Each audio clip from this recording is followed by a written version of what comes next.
లక్ష్మణ్ గారు, సార్ ఇది time and again Congress అనేక సందర్భాల్లో జాతీయ స్థాయిలో ఎలక్షన్స్ జరిగినప్పుడు, జనరల్ ఎలక్షన్స్ అలాగే అనేక రాష్ట్రాల్లో జరిగినప్పుడు ఈ రకమైనటువంటి వాదన వస్తూనే ఉంది. ఇది ఇప్పటిది కాదు, గత 15-20 సంవత్సరాలుగా ఈసీ కూడా ఛాలెంజ్ చేసింది, హ్యాకథాన్ నిర్వహించింది. ఈసీ ఈవీఎంని కనుక హ్యాక్ చేయగలిగితే దానికి నజరానాలు అంది, యాక్సెప్ట్ చేస్తా ఉంది. ఆ ఛాలెంజ్లన్నీ ముగిసిపోయినాయి, కేసులు పడినాయి. ఈవెన్ తెలుగుదేశం వాళ్ళు ఒక టైంలో ఛాలెంజ్ చేశారు. వాళ్ళకి సంబంధించిన హరిప్రసాద్ అనుకుంటా ఆయన ముంబైలో ఈ రకంగా నేను ఈవీఎం హ్యాక్ చేస్తానంటాం, దాన్ని కూడా పోలీసులు సీరియస్గా తీసుకుంటాం. ఇవన్నీ జరిగినాయి, ఇవన్నీ అయిపోయినాయి. అయితే మరి ఈరోజు లేవనెత్తుతున్నటువంటి అంశాలు ఇవి కూడా కొత్తవేం కాదు. 5 o'clock తర్వాత అంత పర్సంటేజ్ నమోదు అవటం అనేది మొత్తానికి దెబ్బ కొట్టిందని చెప్పేసి వైసీపీ అంటాన్ని ఎలా చూడాలి సార్ మళ్ళీ కొత్తగా ఇది?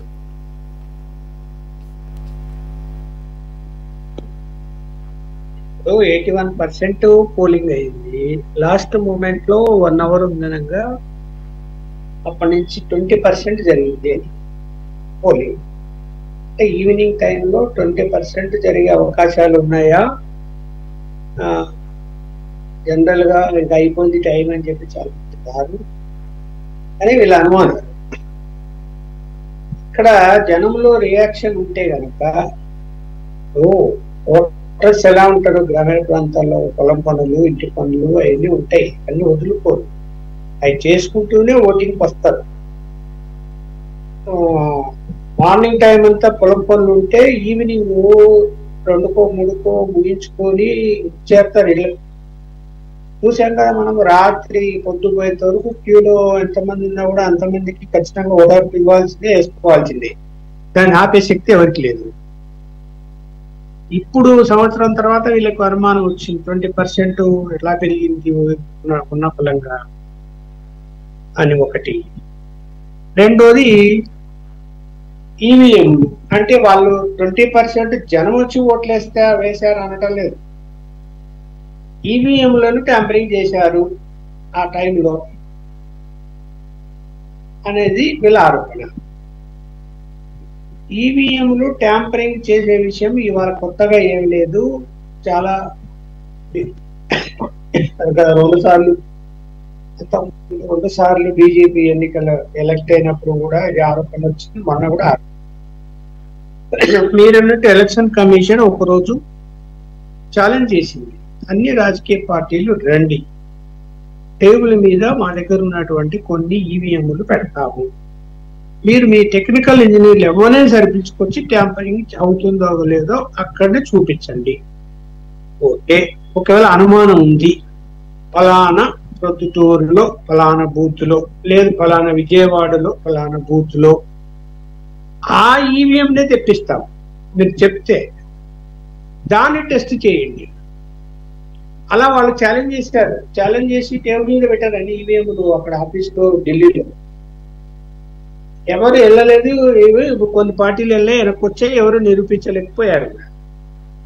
సరే, ఇప్పుడు ఎలా ఉంటుందంటే రాజకీయ రంగంలో ఎట్లా పార్టీని గెలిచే పార్టీని డ్యామేజ్ చేయాలని అనుకున్నప్పుడు ఏం చేస్తున్నారంటే, ఎవడో జర్మనీలో టెస్ట్ చేశాడంట, లేకపోతే ఎవడో అమెరికాలో టెస్ట్ చేశాడంట, చైనాలో ఎవరో టెస్ట్ చేశారంట, ఈవీఎంలో ట్యాంపరింగ్ చేయొచ్చు అని వాళ్ళు చెప్తున్నారు, అక్కడ వాళ్ళు ప్రూవ్ చేశారంట అని చెప్పి మాట్లాడతారు. ఇక్కడ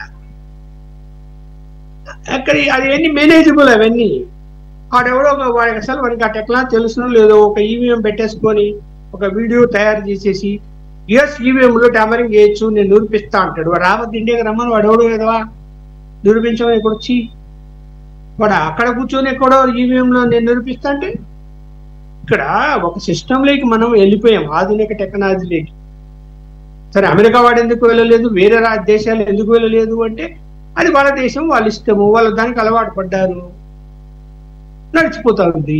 మనం ఇక్కడ ఎవరు ప్రవేశపెట్టింది ఈవీఎంలు? కాంగ్రెస్ పార్టీనే కదా ప్రవేశపెట్టింది, ఏం ప్రాంతీయ పార్టీలు చెప్పాయా ప్రవేశపెట్టమని? లేదు కదా. ఆ రోజు టెక్నాలజీ పెరిగింది, ఈవీఎంలు మంచిది అనుకున్నారు, తీసుకొచ్చారు, నడుస్తుంది కాలం. ఇప్పుడు ఆరోపణలు వస్తున్నాయి అంటారు.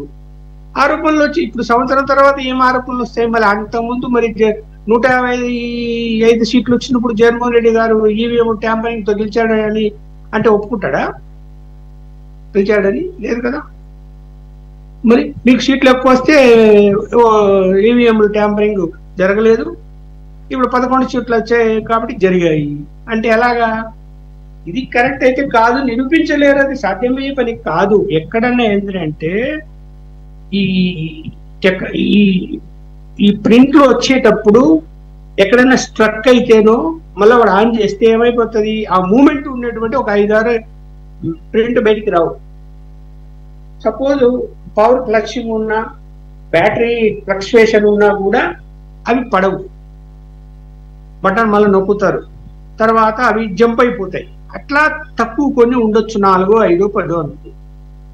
లేదు అన్ని వీటినన్నిటినీ సర్దేటప్పుడు ఎవడో చిల్లరగాడు ఒక 4, ఒక 10, ఒక కట్ట తీసుకొని జోలో పెడుతున్నాడు స్లిప్పులు. ఎవరిని నమ్ముతావు ఈ కాలంలో? ఎలక్షన్ ఆఫీసర్లను ఎవరినన్నా స్టాఫ్ను ఇవాళ నమ్మే పరిస్థితి కల్లారా మేము చూసాం. నేను కల్లారా కడపలో బ్యాలెట్ పేపర్లు ఉన్నప్పుడు తెలుగుదేశం పార్టీకి పడినటువంటి ఈ పక్క తెలుగుదేశం బాక్సు, ఈ పక్క కాంగ్రెస్ బాక్స్ ఉంటే నేను వెనక నిలబడి చూస్తున్నాను. ఏజెంట్లు లేరు. సాయంత్రం వాడు వచ్చి ఇందులో తెలుగుదేశంలో ఉండేటి తీసుకొచ్చి ఇందులో పడేశాడు కాంగ్రెస్ దర్శనం. ఏమయ్యా అంటే మీరెవరు అడగడానికి అన్నాడు. నేను అది కంచి అడ్డం ఉంటుంది, మనం లోపల పోవడానికి ఉండదు, అక్కడ వరకు వెళ్ళాను. దీంట్లో పడేశాడు. దీంట్లో పడేస్తే వాడు ఆ కాంగ్రెస్ వాడు టప్పటప్ప ఇంచి చెప్పేశాడు, నోట్ చేశాడు. వాడు బయటకు వచ్చిన తర్వాత అన్నా ఎందుకన్నా ఇవన్నీ మామూలే కదా అంటాడు వాడు. అంటే ఇక్కడ అలా జరగడానికి అవకాశాలు ఉన్నాయి. అక్కడ అంతమంది స్టాఫ్ ఉన్నా కూడా ఎవడన్నా ఆపగలిగినాడా దాన్ని అంటే రాజకీయ పని కూడా ఉంటుంది. మనం ఎందుకు వాళ్ళ జోలికి పోవడము అని. ఇలాంటి పరిస్థితుల్లో నీకు ఈవీఎంలు కాదు, మామూలుగా ఓటింగ్ లోనే ఒక్కరే 10 మంది నిలబడుకొని వాళ్ళే బటన్లు నొక్కుతూ పోతారు. ఇది జరుగుతుంది. దాన్ని ఎవరు ఆపలేదు. పల్లెల్లో ఎవరు ఓటింగ్ రాకపోతే భయపెట్టించేసి వీళ్ళు నిలబడుకొని ఎలక్షన్ ఆఫీసర్ వానికి డబ్బులు ఇచ్చో వాడిని లొంగ తీసేసుకొని బటన్లు నొక్కుతా కూర్చుంటారు. ఇక్కడ అందుకని ఏంటంటే అన్ని రాజకీయ పార్టీలు అప్రమత్తంగా ఉండి సాయంత్రం పూట ఇంకా ఎక్కువగా అప్రమత్తంగా ఉండి అలాంటి జరగకుండా ఆపచ్చు. ఏమైపోతుంది కొన్ని సందర్భాల్లో వీళ్ళని కూడా లొంగ తీసుకుంటారు. ఇప్పుడు ఆ రోజు చెప్పాను కదా, వాడు తెలుగుదేశం వాడు ఎందుకు లేచిపోయాడు అనుకుంటున్నావు, వాడిని మేనేజ్ చేశారు, వాళ్ళు లేచిపోయారు. నువ్వు ఎందుకు లేచిపోయావు అంటే వెనక నాకు నువ్వు పాత్ర బాల్ తెచ్చినట్టు అలా ఉంటాయి. ఇక్కడ ఎవరి మీద ఏజెంట్లు ఉన్నారు, ప్రత్యర్థి ఏజెంట్లు కూడా కొనేస్తారు డబ్బులు ఇచ్చి. వాడు అక్కడ కూర్చొని చూస్తూ ఉంటాడు అంతే. వచ్చిన వాళ్ళు మళ్ళీ వేసుకుని కూర్చొని చూస్తూ ఉంటాడు. మరి ఏం చెప్తాం దానికి? అందువలన ఇక్కడ మీరు ముందు రాజకీయ పార్టీలు వాచితాగులాగా ఉండి అలాంటి జరగకుండా ఆపాలా మీకు ఒకటి. రెండోది ఎలక్షన్ కమిషన్ స్టాఫ్ విషయంలో కానీ అధికారుల విషయంలో కానీ ఖచ్చితంగా అవినీతి ఉంటుంది. నేను కలారా చూశాను కాబట్టి చెప్తున్నా. అది పోనే పోదు. ఎవరు వచ్చినా కూడా ఏం జరిగినా, ఈవెన్ బ్యాలెట్ పేపర్లు వచ్చినా కూడా పోదు. ఇంకా బ్యాలెట్ పేపర్లు వస్తే ఇంకా ఎక్కువ జరుగుతుంది ఈ రిగ్గింగ్. ఏదైనా టైం పడుతుంది బటన్లు నొక్కడానికి, చాలా టైం తీసుకుంటుంది. బట్ ఆన్ చేయాలి, మరి సౌండ్ రావాలి, మళ్ళీ తర్వాత ఎంగోటిని ఇతను మళ్ళీ ఆన్ చేయాలి, ఇట్లా ఉంటుంది. అది ఎట్లా కాదు కదా. ది గ్రేట్ లీడర్లు పోలింగ్ బయట నిలబడుకొని లోపల మనుషులను పంపించేసి ఈవెన్ మహిళల పోలింగ్ బూతుల్లో కూడా ఒకడు కొడుతూ ఉంటే ఒకడు వేలు ముద్ర వేసి డబ్బాలు వేస్తుంటాడు, ఒకడు కొడుతుంటే ఒకడు వేలు ముద్ర డబ్బాలు వేస్తుంటాడు. మరి నేను చూశాను, ఫోటో తీశాను పత్రికలో. నా ఫోటో కూడా ఆ ఫోటో కూడా పేపర్లో వచ్చింది.